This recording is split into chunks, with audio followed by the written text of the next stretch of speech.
Really, this dates back to when I first was recruited to Mayo Clinic by Ray Du Bois, who was co-appointed at both Mayo Clinic and ASU and then led the Biodesign Institute at ASU. He was a gastroenterologist himself and was interested in colorectal cancer. So I was recruited out to Mayo Clinic in Arizona to build out our cancer genetics program. And this led to a natural kind of collaboration with Biodesign Institute researchers like Dr. LeBaire and Dr.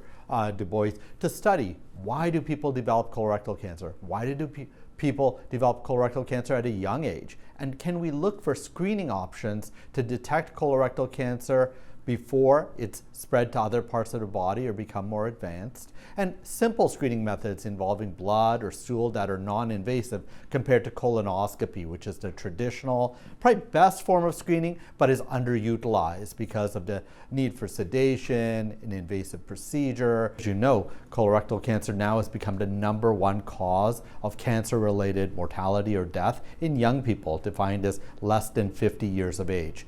The best situation for curing colorectal cancer is to catch it early when it's developing as a simple polyp where we can snip it off at colonoscopy, or detecting it at a very early stage where surgery alone can be curative and there isn't a need for chemotherapy or radiation therapy. This is an opportunity to try to look for what we call biomarkers. These are things that you can measure in blood that betray the presence of a cancer that you otherwise wouldn't know was there.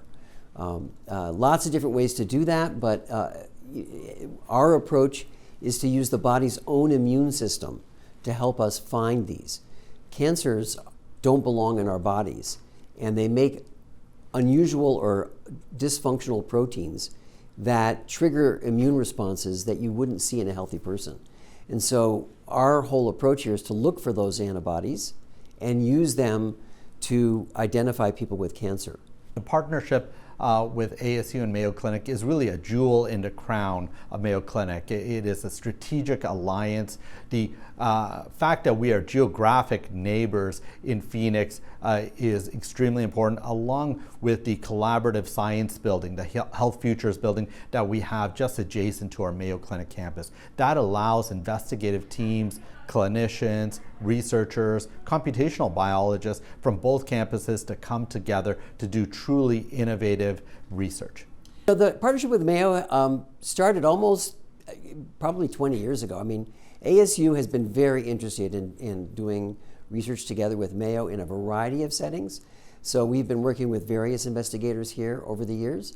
But we're especially proud of the interaction we have with Dr. Samatter because that started a number of years ago when he first came to Arizona, and we were really thrilled to be able to work with him. He's a world expert in these inherited syndromes of cancer, and that's a great opportunity for us to learn.